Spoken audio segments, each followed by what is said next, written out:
నమస్తే, welcome to four sides TV. నేను రేవతి. భారత ప్రధాని నరేంద్ర మోదీ చేపట్టిన ఆంధ్రప్రదేశ్ పర్యటన గ్రాండ్ సక్సెస్ అయింది. పీఎం టూర్లో భాగంగా ముందుగా కర్నూలులోని ఓర్వకల్లు ఎయిర్పోర్ట్లో మోదీకి గ్రాండ్ వెల్కమ్ చెప్పారు governor, CM Chandrababu, deputy CM Pawan.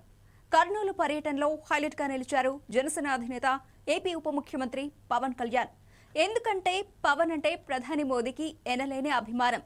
ఇప్పుడు అది మరోసారి నిరూపితమైంది. మోదీతో కలిసి ఒకే హెలికాప్టర్లో జర్నీ చేశారు పవన్ కళ్యాణ్.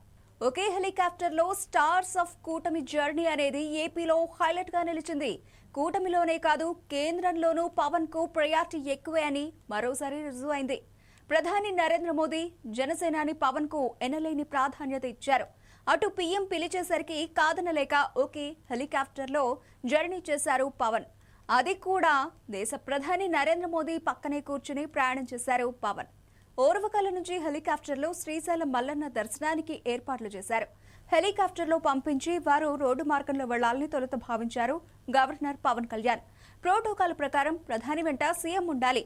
పీఎంఓ నుంచి వచ్చిన సమాచారంతో ముఖ్యమంత్రి చంద్రబాబు నాయుడు ప్రధానితో పాటు హెలికాప్టర్ ఎక్కి వెళ్లేందుకు రెడీ అయ్యారు.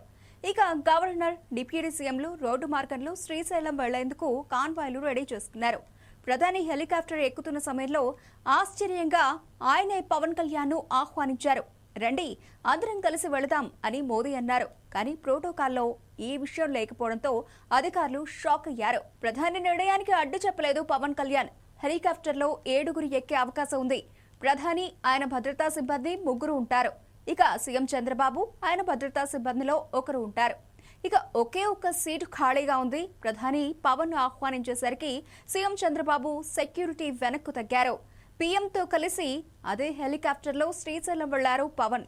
ప్రధాని తన పక్క సీట్లోనే పవన్ కూర్చోవాలని చెప్పడం ప్రాధాన్యం సంతరించుకుంది. జనసేన అధినేత పవన్ కు ప్రధాని మోదీ ప్రాధాన్యతనివ్వడం రాజకీయ వర్గాల్లో హైలైట్ గా నిలిచింది. పీఎం, సీఎం, డిప్యూటీ సీఎం 3 కలిసి శ్రీశైలం భ్రమరాంబ మల్లికార్జున స్వామి వార్లను దర్శించుకుని ప్రత్యేక పూజలు చేశారు. దీంతో కూటమి సర్కార్ ఆంధ్రప్రదేశ్ లో ఎంత సమన్వయంతో కలిసి పనిచేస్తూ స్ట్రాంగ్ గా ఉందో అనేది మరోసారి నిరూపితమైందని చర్చించుకుంటున్నారు. ఒకే ఫ్రేమ్ లో 3 నేతలు కనిపించడం అనేది పొలిటికల్ సర్కిట్స్ లో హాట్ టాపిక్ గా మారింది.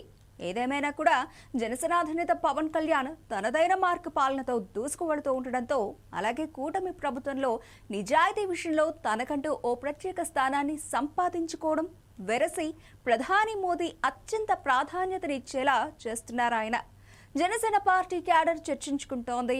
ఇంకా చెప్పాలంటే పవన్ కళ్యాణ్ వల్లనే ఏపీలో టీడీపీ, బీజేపీల మధ్య బంధం ఏర్పడింది. కూటమిగా వెళ్లినందుకే అక్కడ ప్రభుత్వం ఏర్పడింది అనేది కూడా జగమెరిగిన సత్యం. మొత్తం మీద ప్రధానితో జనసేనాని ఎప్పుడు కలిసినా కూడా ఆయన సెంటర్ ఆఫ్ అట్రాక్షన్ గానే నిలుస్తారు.